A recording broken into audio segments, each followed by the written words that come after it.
sou da área de computação, na verdade eu sou físico, estou mestrado em astrofísica. E, na verdade, né, durante o processo que vai... Atualmente faço doutorado em astrofísica no Instituto Nacional de Pesquisas Espaciais. E a computação é uma ferramenta extremamente necessária e extremamente importante na área de ciência. Então, não tem como negar esse fato. Aqui eu me contato, essa palestra eu vou deixar no blog. E vai ter uma breve introdução. Primeiro eu vou falar o que é astrofísica, o que é cosmologia, né, um breve histórico do universo. Um pouco sobre computação científica, o que vem a ser computação científica. E, finalmente, o que faz parte do meu projeto de doutorado, Desvendando o Universo com Python, na verdade é um trabalho, é um modelo que estou desenvolvendo que recria ou reconstrói parte do histórico do universo. Ao longo da palestra, vamos desenvolver. Astrofísica é o ramo da astronomia que lida com a física do universo. Ele inclui propriedades como luminosidade, densidade, temperatura e força química dos objetos astronômicos. Então, a astrofísica estuda a física dos planetas, das estrelas, das galáxias. E já a cosmologia, ela tenta estudar o comportamento do universo como um todo usando métodos científicos. Então, você acaba criando novas ferramentas científicas para tentar entender o universo como um todo. Então, isso é cosmologia. Essa imagem, ela representa a história do nosso universo, né, pelo menos no modelo padrão, em que você tinha lá um ponto chamado flutuação de point, no início.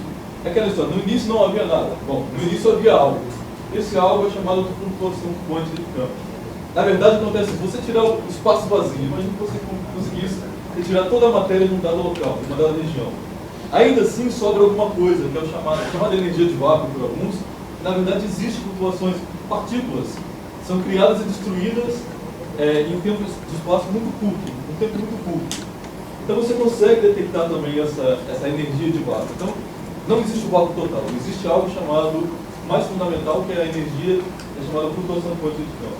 Por algum motivo, ninguém sabe porquê, ainda não se entende bem porquê, o espaço-tempo foi gerado nessa flutuação de pontos de campo, houve uma inflação, o universo se expande muito rapidamente, e aí começa a nossa história. Chega um dado momento, cerca de 300 milhões de anos após o Big Bang, fica um vestígio de uma radiação chamada radiação cósmica de fundo, que é a foto desse período chamado a foto do Big Bang. Podemos dizer assim que é a foto do Big Bang. Existe um período que você não sabe nada. Ou você tem essa imagem do Big Bang, existe uma região chamada Era Cosmológica das Trevas. É justamente a minha área de interesse. Eu trabalho com a Era Cosmológica das Trevas. Então vem as primeiras estrelas, vem a formação das galáxias, e estamos aqui hoje. Esse é o satélite da Nubmap, que ele capta essa radiação que vem da origem do início do universo. Então essa é uma breve história do universo.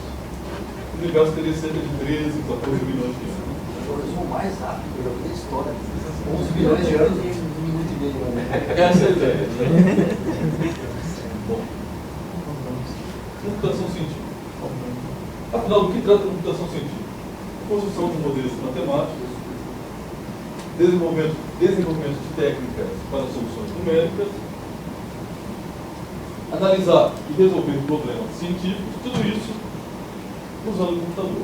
Os cientistas são sempre insaciáveis, eles sempre querem um computador mais potente, um método mais potente, mas apresentam uma grande falha.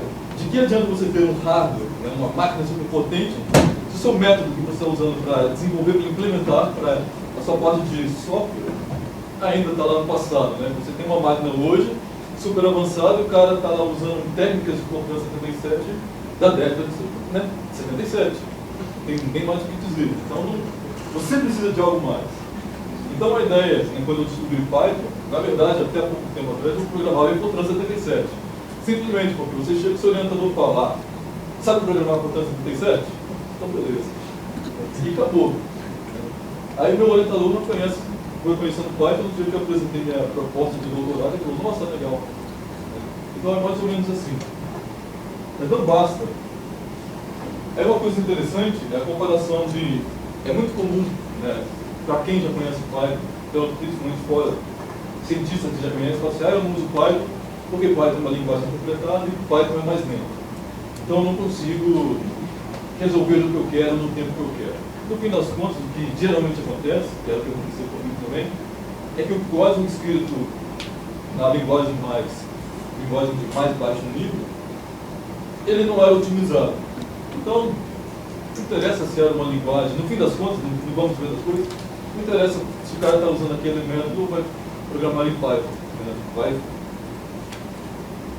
Aqui tem uma comparação que vem no próprio site do CPy, compara o Python puro, o tempo que ele leva para rodar. Na verdade, era para solucionar uma equação de Laplace, é uma grade de 100 por 100, com 100 loops dentro de 100 por 100. Python puro, ele levaria 1.500 segundos, aí vem a comparação. Python mais Fortran, 2.9, Py puro, 2.16. Aí tem uma coisa interessante aqui, que é justamente isso, Python mais Fortran.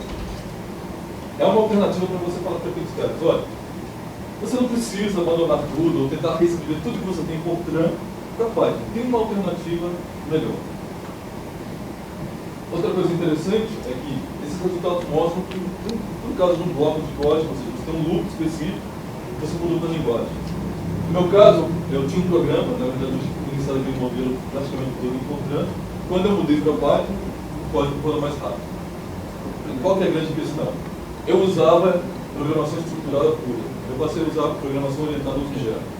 Ficou claro o problema que eu tinha que resolver, porque eu consegui dividir em classes, dividir bem mesmo o que eu tinha no meu problema, e então, com essa divisão do meu problema, eu consegui otimizar o código. Coisa que era impossível fazer, ou pelo menos, se eu tentasse fazer isso em C, eu teria que aprender C, e levaria um tempo muito grande, não conseguiria fazer isso, de acordo com o Python. Então, a alternativa, a questão de você usar em computação científica e programação orientada a objeto é essa. Você consegue realmente utilizar o código. Você consegue escrever códigos que são realmente reutilizáveis. Às vezes você faz um código estruturado, você tem que ficar copiando e colando para poder reutilizar parte daquele código. Já com programação orientada, você está lá os seus métodos, você pode usar simplesmente métodos específicos da sua classe, sem ter que ficar refazendo tudo só copiando e colando. A facilidade de extensão desse projeto usando herança, então você, novamente, você tinha um problema, você descobriu novas propriedades para aquele ácido, por exemplo, você tem a sua classe que define o Sol. Aí você começou sua classe, você cria novas classes para definir uma estrela que é parecida com o Sol, que vai ter propriedades parecidas com o Sol, só que propriedades a mais, que é daquela característica daquela estrela. Então essa facilidade de herança também é fundamental. Outra coisa interessante, no caso da computação científica, é o uso de ferramentas de engenharia de software. Os cientistas devem começar a usar ferramentas de engenharia de software, como o ML, para deixar mais claro o problema. Então aqui tem um caso, por exemplo, de um diagrama do ML. Na verdade, é um diagrama de classe, usando o dia. Então o que eu faço? Antes de programar, a verdade é que é aquela história de você não ir direto no projeto. Esse é o modelo simples que eu uso. Eu coloco a minha classe lá, defino o nome da classe e os métodos que essa classe confere. No dia, por exemplo. Aí o interessante do dia é que eu tenho o dia todo. Eu pego esse diagrama do dia e converto num código esqueleto em Python. Então o que eu faço? Eu não pensei na programação ainda, eu pensei no meu problema. O meu problema é tentar descrever as propriedades do Sol. Então eu crio num diagrama quais são as funções que eu vou trabalhar, porque antes de programar, o cientista ele cria o seu modelo matemático teórico ou não. Então ele sabe exatamente quais são as funções que ele tem. Ao invés de ele jogar num programa tudo bagunçado, ele cria um diagrama, mostra quais são as classes, ou seja, quais são os métodos que vão conter naquela classe, e já tem um código esqueleto. Aquele comando ele gera um código esqueleto, que é esse aqui. Então, eu acho que é uma ferramenta fundamental, no caso da programação do Python, que você já tem a classe. Na verdade, se eu te colocasse heranças, ele já iria me escrever aqui qual que é a relação de herança. E tem os métodos. O método limite, por exemplo, o Edmundo, que é o método que eu estaria usando. Então, antes mesmo de programar, de pensar no programa, eu já delineei qual é o meu problema. Isso faz o quê? Isso cria agilidade na solução dos problemas. Então, o grande lance é, O cientista ele não tem que ficar se preocupando muito em fazer aquele código, em escrever aquela coisa completa. Ele tem que se preocupar mais em resolver o problema. Então essa é a grande vantagem de usar algumas ferramentas. Lembrando que o cientista não é um engenheiro de software. O cientista, em linhas gerais, não é o programador. Ele usa a programação para resolver os seus problemas. Então a ideia também, por que não usar essas ferramentas mais modernas, como o Python, como o ML, ou pelo menos algumas dessas ferramentas do ML, para resolver um problema científico?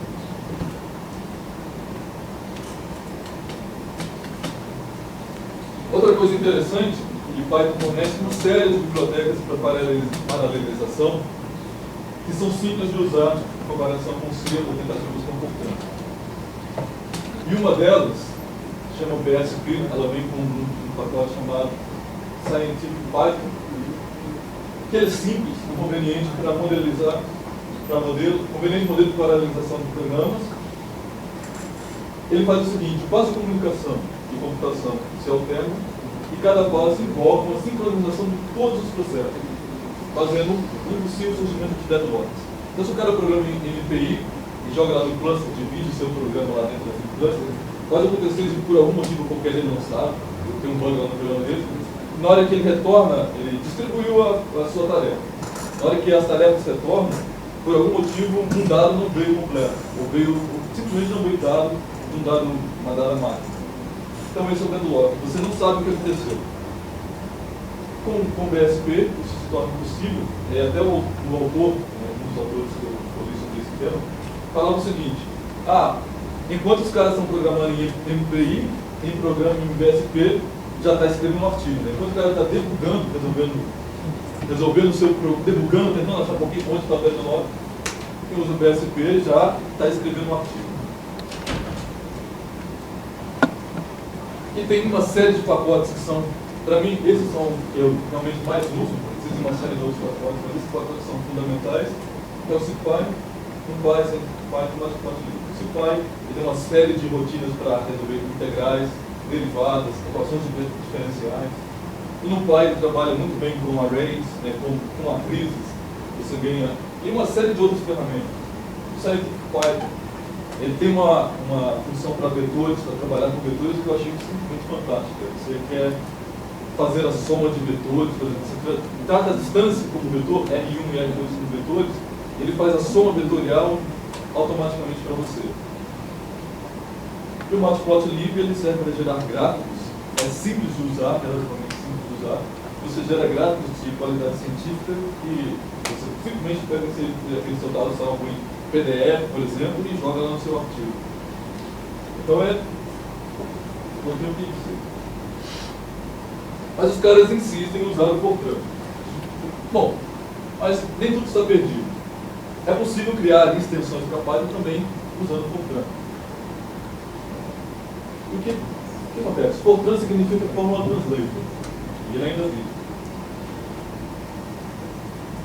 Bom, a grande questão é que o Fortran é uma linguagem compilada, por isso ele vai ser mais rápido. E qual que é a ideia? A ideia é usar algo chamado, que alguns autores chamam de design de alto nível. Qual que é a ideia? Você usa a linguagem de alto nível, como o Python, que é uma linguagem de altíssimo nível, para poder fazer o tratamento de memória, para fazer grosso a maior parte do seu problema. Mas se você tiver um loop crítico, aquele loop que demanda muito tempo, um loop grande, você migra para uma linguagem como Fortran ou como C, vai de acordo com a bolsa portuguesa, faz aquele pedacinho de código em Fortran ou em C, ele vai compilar e o Python vai chamar e vai executar aquele loop, manda seus dados de entrada para aquela função e recebe o retorno. E com isso você ganha agilidade no seu código. Então o seu código, além de ser rápido de ser desenvolvido, no sentido de custo humano, desenvolvimento humano vai ser reduzido, porque tendo esse menor, também o desempenho da máquina, o seu desempenho do programa vai ser maior. Então essa é a ideia do design de alto nível. E no pacote NumPy, já foi integrado a função que é de Python. Ela simplesmente faz isso, ela compila o seu código Fortran, encapsula e enrola de tal forma que o Python consegue entender. Ele cria um módulo Python a partir de uma função escrita em Fortran. O import é normal. Aqui tem um exemplo de código Fortran, na verdade isso é simplesmente vai. Eu tenho o A, entra o A e ele sai o B. E escreve na tela, oi mundo, esse é o valor de B, esse é o valor de A. E faz o B igual a ao quadrado.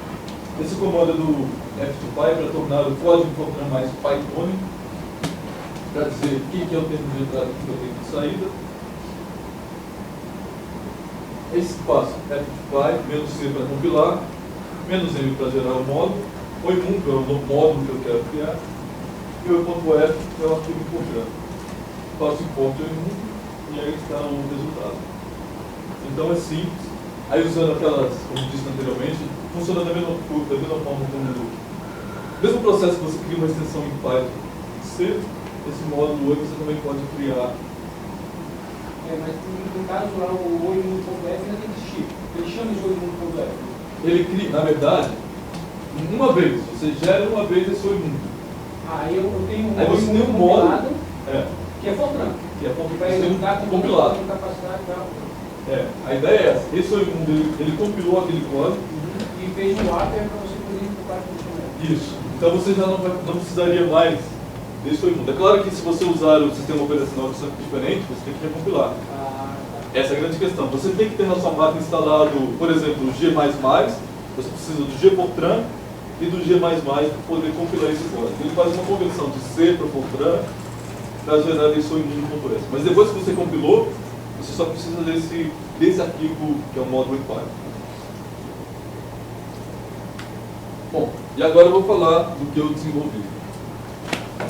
Eu desenvolvi um programa hoje Cosmos. Na verdade, a ideia inicial era simplesmente um programa, mas eu vi que eu podia criar algo mais. Eu criei um pacote contendo uma série de funções de cosmologia e de astrofísica. A ideia do modelo é, essa figura representa uma caixinha de universo, é um volume de universo. Aí lá no início, bom, não sei se todo mundo sabe, mas a maior parte da matéria, aquilo que compõe o universo é desconhecido. 4% da matéria, da energia que compõe o universo é matéria comum, ordinária, só 4%. 25% é de uma matéria chamada matéria escura. Uma matéria que não emite luz, ela só interage por gravitação. E a outra é a energia escura, que ninguém sabe ainda o que é, mas ela está acelerando o universo, faz o universo se as galáxias se separarem mais rápido. Bom, aí no início, você tinha o quê? Você tinha essa matéria escura, que ela começa a colapsar, a formar uma coisa chamada halos de matéria escura. E esses halos são fonte, eles permitem o quê? Que a matéria normal, a matéria comum, a matéria ordinária, entre nesses halos e começa a formação estelar. Então a ideia é essa, você tem esses halos formando, aí começam a formar as estrelas, formar as galáxias, os buracos negros começam a crescer, formam um buraco negro no universo, os buracos negros vão crescer. Não sei se todos sabem, mas todas as galáxias têm um buraco negro supermassivo no centro. A nossa galáxia tem um buraco negro que a massa desse buraco negro, ele cerca de 10, seriam 1 milhão de vezes o tamanho do Sol, massa do Sol, não tamanho, massa solar. E ela está numa região compacta, mas a ideia é essa, todas as galáxias têm um buraco negro de massa de bilhões de vezes a massa do Sol, lá no centro das galáxias. E a matéria escura, essa foto aqui na verdade é uma imagem tirada que separou em rosa, não sei se dá para enxergar direito, mas a parte em rosa é a matéria ordinária, e essa parte em azul é detectada por gravitação da matéria escura, ou seja, é uma prova de que a matéria escura existe. Isso é fundamental para mim porque o meu modelo baseia-se no fato de que a matéria escura existe. Embora eu não sei o que é, ela tem propriedades que eu posso usar. Essa é a ideia da cosmologia, né? Eu não sei exatamente aquilo que é qualquer física total daquela coisa, mas eu posso usar métodos científicos para descrever aquela coisa. E vamos ver se funciona. Aí eu criei o OGSLib. Na verdade, primeiro desenvolvemos um modelo teórico, que é um framework, no sentido de framework científico, para você explorar o universo. Você tem um modelo de universo, que é um modelo computacional, que o custo computacional dele é barato. E eu criei esse pacote, e depois a ideia é disponibilizar, e você usa essas funções cosmológicas, por exemplo. Aqui eu chamo a função cosmo e crio um universo. Esses parâmetros, eles são as propriedades do meu universo, por assim dizer, e aqui é o local onde eu salvo os dados. Aqui eu calculo qual que é a idade do meu universo por uma função chamada redshift, que é uma relação, que dá uma relação entre o tempo e o que eu vejo, a luz que da galáxia que eu estou vendo. E ele calcula qual que é a idade do universo, no caso. Essa função, na verdade, o que ela faz é isso, calcular a idade do universo. Se eu colocar isso aqui 0, ele iria calcular qual que é a idade do meu universo com essas propriedades. Essa é a ideia geral. Mas o meu interesse final é algo chamado ondas gravitacionais. Na teoria da relatividade geral, o espaço-tempo ele comporta-se como uma grande malha, e essa malha interage, a matéria interage com essa malha, e essa malha espaço-temporal, ela diz o que a matéria tem que fazer. Então, o buraco negro, como ele tem uma massa muito grande e um espaço muito pequeno, ele dobra muito o espaço-tempo, e ele perturba, ele cria ondas nesse espaço-tempo. E essas ondas são chamadas ondas gravitacionais, que se propagam com a velocidade da luz. A ideia, então, foi desenvolver um programa para o estudo de formação de galáxias, estrelas e evolução de buracos negros em quark. E depois, que é o próximo passo, é ver qual seria o sinal produzido por buracos negros gerados nesse meu universo. Isso aqui é uma interface gráfica. É uma coisa simples, eu usei Tinker. Na verdade, aqui eu coloco os parâmetros de entrada. Aqui ele vai calcular a taxa de crescimento dos buracos negros. Aqui a taxa de formação estelar em escala cosmológica. E aqui ele gera alguns gráficos. É algo simples, mas na verdade, quando você mostra isso aqui para um cara aqui, um cientista, você fala para ele, olha, ao invés de você ficar lá digitando no terminal o tempo todo, ou tentar ficar usando aquelas rotinas o tempo todo, você tem algo mais simples, o arquivo ali é para salvar e coisas do tipo. Aqui são os dados do modelo, esses pontinhos aqui são dados observados, que é o que tem, esse aqui é do modelo que nós desenvolvemos. Então, o modelo ele bate muito bem, ele se ajusta muito bem nesses pontos, dentro do que nós esperamos. Ou seja, o modelo escrito em Python, ele dá, como posso dizer? Nosso modelo, ele se ajusta bem ao que é observado. Então, nós conseguimos mostrar isso. Esse aqui é aquela mesma função, só que usando, no caso, usei Matplotlib embebido no Tinker. Então, ele cria essa janelinha para salvar os dados, que é aquela mesma função. Bom, então é isso que eu tinha para contar. Muito obrigado.